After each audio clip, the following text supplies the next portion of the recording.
নমস্কার বন্ধুরা, আজকে আবার একটা নতুন রেসিপি শেয়ার করছি। বাড়িতে অল্প একটু ছানা থাকলেই এই রেসিপিটা করা যাবে। এটা একটা নিরামিষ রান্না। চলো এবার উপকরণগুলো বলে দিই। এটা হলো ছানা, অল্প একটু টক দই, বেসন, হলুদ গুঁড়ো, ধনে গুঁড়ো, লঙ্কা গুঁড়ো, নুন, জিরে, চিনি, গরম মশলা, টমেটো কুচি, ক্যাপসিকাম কুচি, ধনে পাতা, লঙ্কা কুচি, আদা গ্রেট করা। চলো এবার রান্নাটা শুরু করা যাক। এই রান্নাটা সাদা তেলে করবেন। পনিরের যে কোনো তরকারি সাদা তেলে করলে টেস্টটা বেড়ে যায়।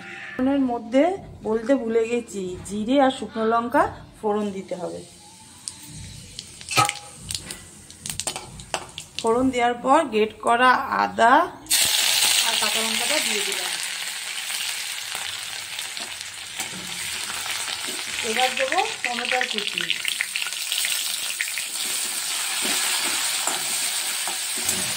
যতক্ষণ না টমেটোটা গলছে ততক্ষণ একটু ভেজে নিতে হবে।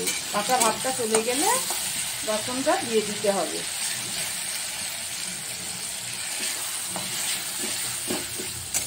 টমেটোটা ভাজা হয়ে গেলে ভাজিয়ে নিয়ে একটু পরে সব মশলাগুলো দিয়ে দিচ্ছি।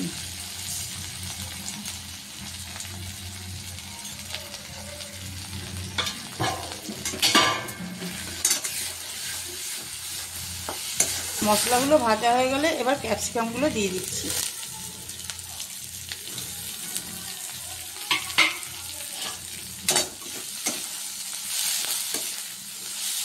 এবার ফেটিয়ে রাখা টক দইটা দিয়ে দিচ্ছি।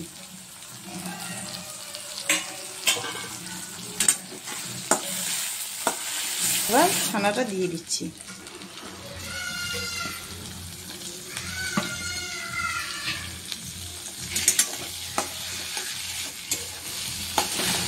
ছানাটা দিয়ে ঘাটার পর একটু ভেজে নিয়ে সামান্য একটু জল দেবেন।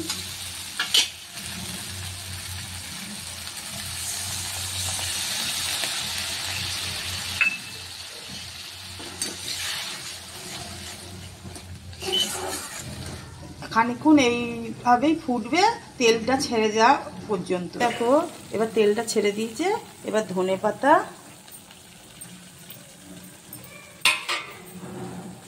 আর গরম মশলা দিয়ে শেষে বাটার দিয়ে নামিয়ে দেবো। এই রান্নাটা কম উপকরণ দিয়ে চটজলদি হয়ে যায়। কোনো বাড়িতে কেউ গেস্ট এলেও চটজলদি করে দিতে পারবেন। আমার রান্না কমপ্লিট। এবার পরিবেশনের পালা। এবার আমার ছোটো মেয়েকে পরিবেশন করে দিচ্ছি। ও এবার খেয়ে বলবে কেমন হয়েছে।